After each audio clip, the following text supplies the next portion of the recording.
Hello friends, we meet again to discuss Rococo art, and the dates are from 1700 to 1775. At the end of this module, you should have known about the salient features of Rococo art and architecture, appreciated the artworks of the period, looked at lives and works of artists belonging to this period. The components of this chapter are introduction, historical situation, Rococo features, France and Antoine Watteau, England and William Hogarth, 1697 to 1764, Italian geometrist Tiepolo, 1696 to 1770, French Rococo furniture, German architecture, England Rococo architecture. Introduction. The word Rococo is derived from the French word rocaille, which denoted the shell-covered rock work that was used to decorate artificial gardens and grottoes. The Rococo style emerged in Paris in the early 18th century and spread to the rest of France, later to Germany and Austria primarily. Madame Pompadour, the mistress of the new King Louis XV, laid the foundation of Rococo style by asking for lightness, delicacy, and elaborate ornamentation, not only in her palace but throughout Paris. Soon, all members of French aristocracy began to follow suit. Historical situation. Primarily, 18th century is called the Age of Enlightenment and the Age of Industrial Revolution. Rationalist Descartes, I think therefore I am, and the John Locke's Impressionism. Everything to be understood with the rational mind and with experience influenced the growth of scientific discoveries. The Industrial Revolution changed the balance of power from the land based on aristocracy with the capitalists, whose wealth came from machines and business across the world. The cities began to be favored over the villages as people found work in the new factories in cities. But workers suffered very dreadful times, both at their grueling factory jobs and in their overcrowded and unsanitary neighborhoods. This discontent would lead to revolution of many sorts. More on this in the next module. Industrialization also produced a large middle class that both bought and sold the new goods made in factories. As cities began to grow, Paris became the model to follow in terms of architecture and interior decoration.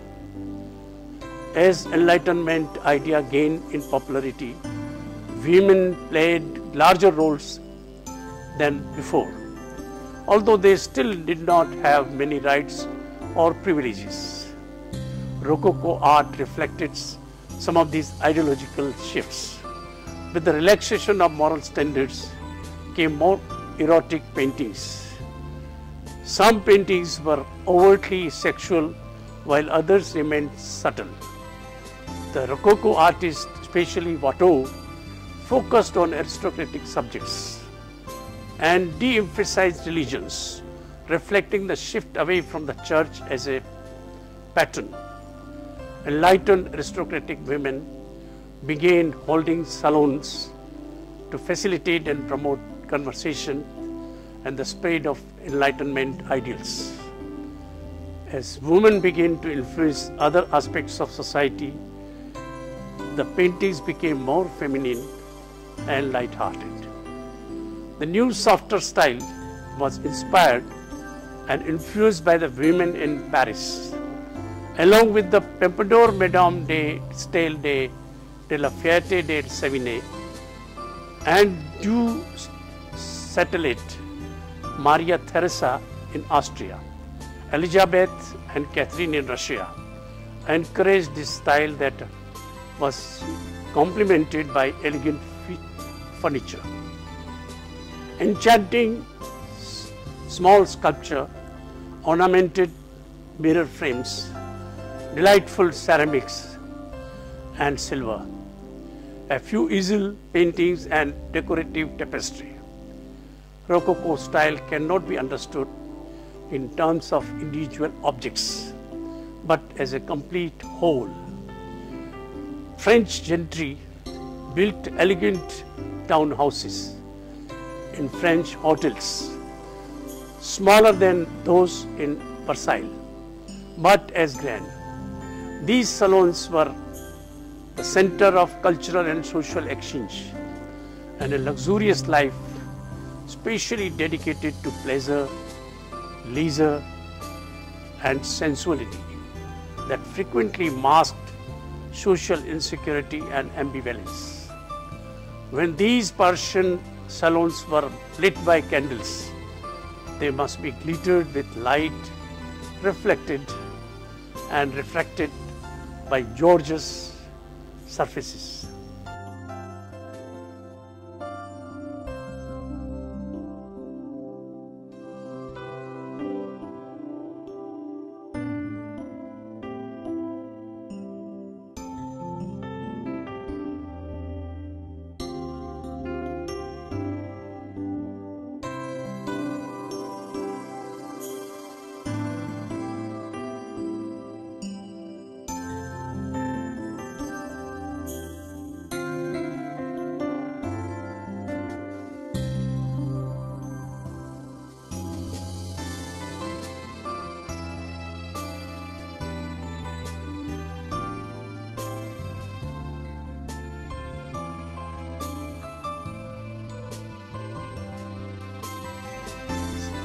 Rococo features continuous undulating curves, twisting naturalistic ornament in marquetry and metal, whimsical interpretation of mainly classical designs characterized by carved shells and S-shaped curves, lack of symmetry, or let us call it asymmetrical, restless fluid movement, fanciful treatment of forms in nature, attenuated sprays and tendrils, pierced and jagged scallop shapes, pierced and jagged scallop shells, flower garlands, flickering flames,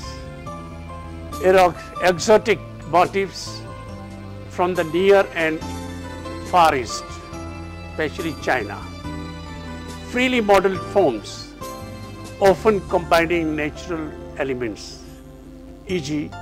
animals, shells and leaves with formal scrolls.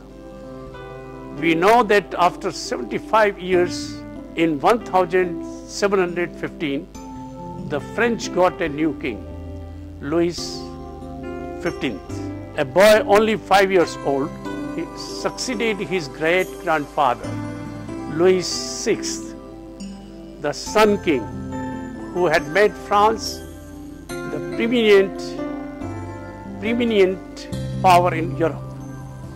His appetite for beauty and vivaciousness was well known, and he set aside piety enforced by Louis XVI at Versailles. Now painters turn from grandiloquence to the sensual surface delights of color and light, and from weighty religious and historical subjects, though these were never ignored completely, to more intimate mythological scenes, views of daily life and portraiture. Similarly, sculptors increasingly applied their skills to small works for the appreciation of private patterns. Let us now look at France and its painting.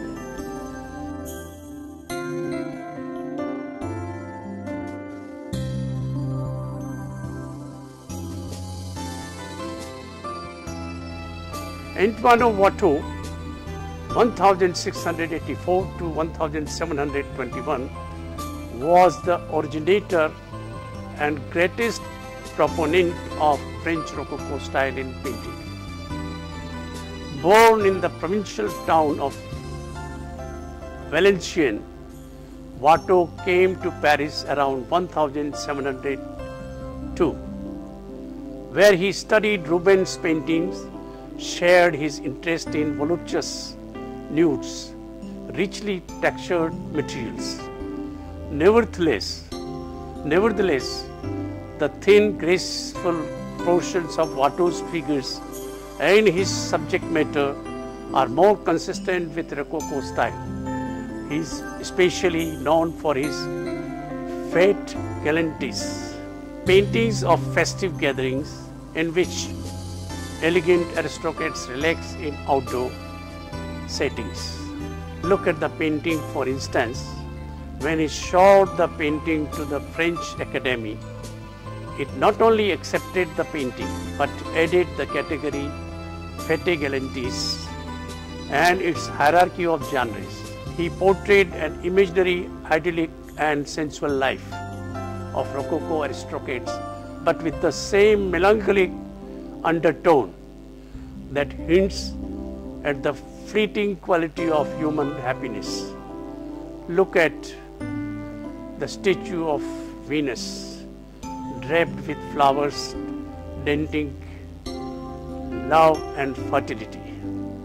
Also look at Cupids frolicking in the sky, typical Rococo, with their silk textures that reflect light, and the power pink faces become duller as they return to the world of reality.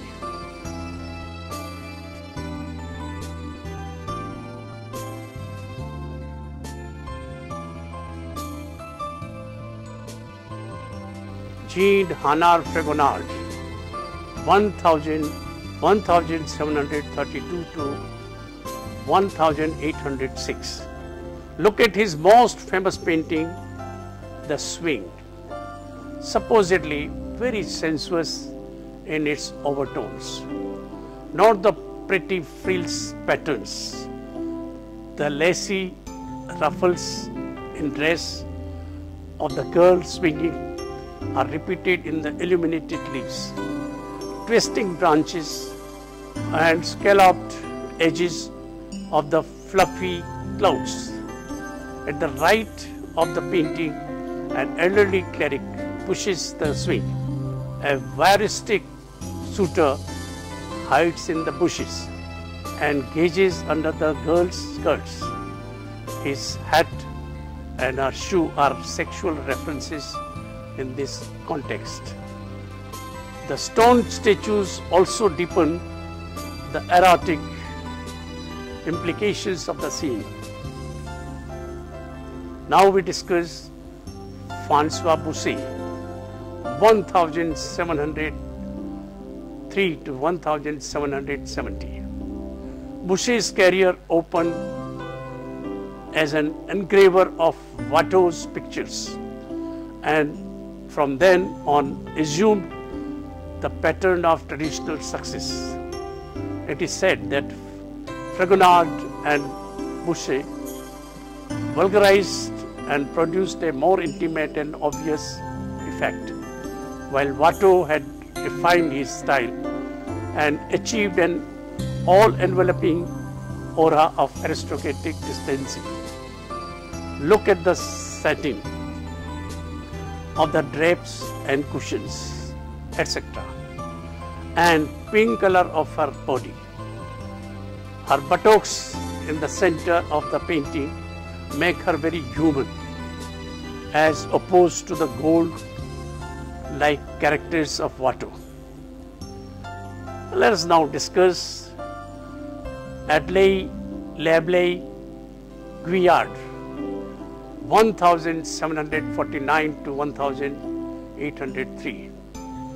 Her painting below is both a quintessentially Rococo painting and a visual declaration of her talent as a female artist. Look at the attention of shimmering silks and lace, and the wide brimmed feathered hat, and a variety of other textures is typical of Rococo surface elegance. Now we discuss England and William Hogarth, 1697 to 1764. He was influenced by the Flemish and Dutch genre paintings and took contemporary manners and social conventions as the subjects of his satire. In his sixth series of painting, Marriage à la Mode, he makes fun of marriage as an institution. In the second of the series here, both the husband and wife have engaged in extramarital relations. Also look at the Rococo interiors of the household. On the mantelpiece and the bric-a-brac of chinoiserie reflects the 18th century interest in Far Eastern exotic objects, as well as referring to a frivolous lifestyle. This is contrasted with august pictures of saints in the next room. The saints fulfill the same purpose as Cupids in the pilgrimage of Cytherea. Let us look at the rest of series.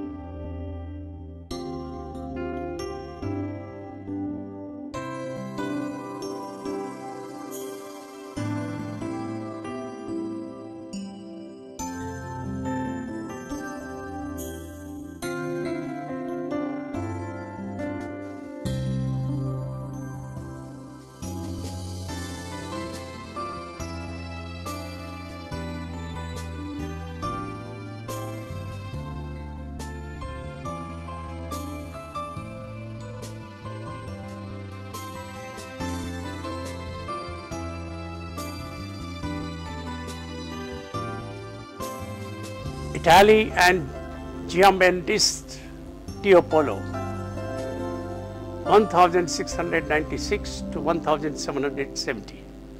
The greatest painter of the 18th century, Tiepolo, from Venice, celebrates the imagination by transposing the world of ancient history and myth, the scriptures and sacred legends into a grandiose, even theatrical language. His art, with its genial departures from convention, and his art with its genial departures from the convention and its brilliant use of costume splendor, celebrates the notion of artistic capriccio and fantasia. In his hands, the informal oil sketch was raised to a primary art form, worthy to be collected alongside his finished paintings for his incomparable fresco decoration, such as those in Palazzo Labia, Venice, depicting the story of Anthony and Cleopatra. He collaborated with the specialist in perspective Girolamo Meganci Colonna, 1688 to 1766, who also occasionally designed sets for opera.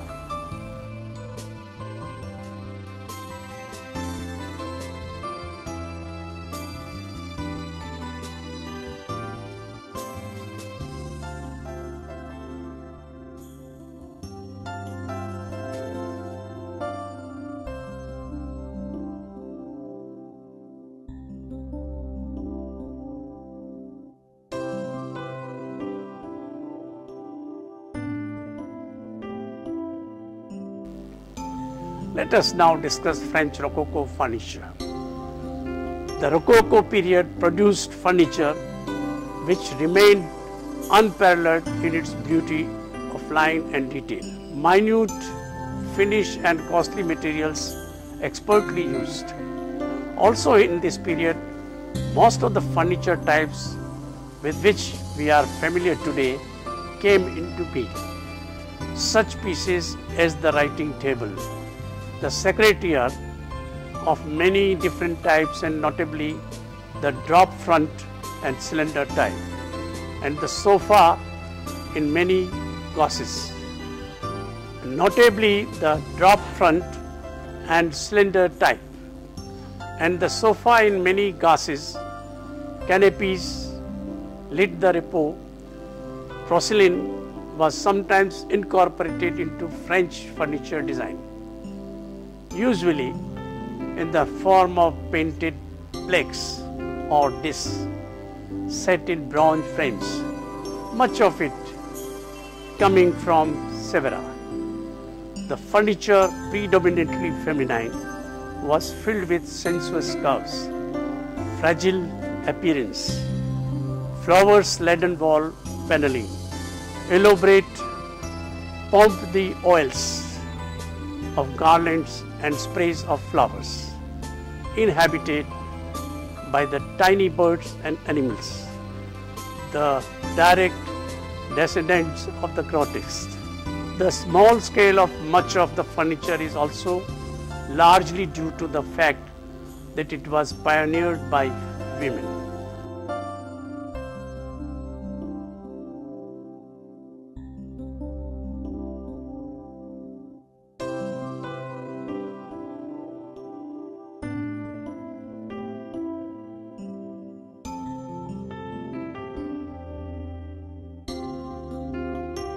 German architecture. From France to Rococo style spread in the 1730s to the Catholic German-speaking lands, where it was adapted to a brilliant style of religious architecture that combined French elegance with South German fantasy, as well as with the lingering Baroque interest in dramatic, spatial and plastic effects. Some of the most beautiful of Rococo buildings outside France are to be seen in Munich.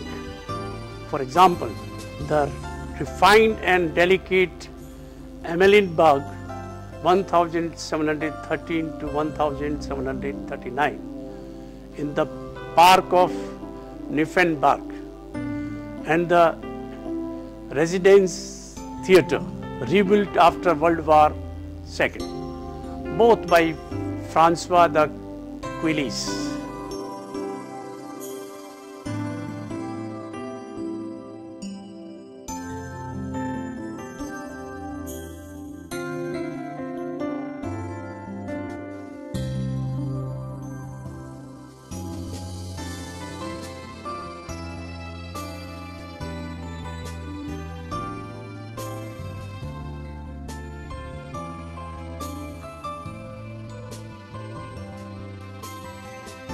Let us now discuss Balthasar Neumann, 1687 to 1753. He built the ornate Rococo residence or Episcopal Palace in Würzburg, Bavaria in southwest Germany. The principal feature of the interior of the residence is its magnificent staircase, which ascends to a first landing. It then reverses directions and rises to the upper level. The banister and balustrade are decorated with the statues and stone craters, while cupids lounge on entablatures over the doorways. Each door is framed by large triple Corinthian pilasters, which support another entablature that continues around the entire room. The ceiling fresco was painted by Italian Rococo artist Giovanni Tiepolo and is believed to be the largest in the world. Matthias Daniel Poppelman, 1662 to 1736. He built the Zwinger, the ultimate in the German Rococo architecture. His uniqueness lay in the fact that he used classical elements and arranged them in such a manner that it did not look classical. So elaborate, in fact, is the surface decoration that the wall seems to dissolve its ornate detail. Poppelman was trained as a sculptor but became court architect to Augustus the Strong. Augustus sent Poppelman to Rome, Vienna, Paris, and Versailles to gather ideas for his palace in Dresden. Finally, only the Zwinger was built. It was gutted during World War II, but has been accurately reconstructed. All of these structures were designed to provide shelter for the spectators. Dominicus Zimmermann, his Church of the Meadow, a pilgrimage church near Obermergau in the foothills of Bavarian Alps, is the classic example of German Rococo architecture. Its interiors are the typical German Rococo and take the viewer to another level of spirituality and provides with a glimpse of heaven. The colors are in blue and pink and gold, and the nave is mainly white. The Rococo ceiling unites the painted surface with the architecture through illusionism. England Rococo architecture. In England in the 18th century, the Baroque style and especially Rococo with all its frills was rejected in favor of renewed interest in the ordered, classicizing appearance of Palladian architecture. An early example of English Palladian style is Chiswick House on the southwestern outskirts of London, which Lord Burlington began in 1725 as a library and a place for entertainment.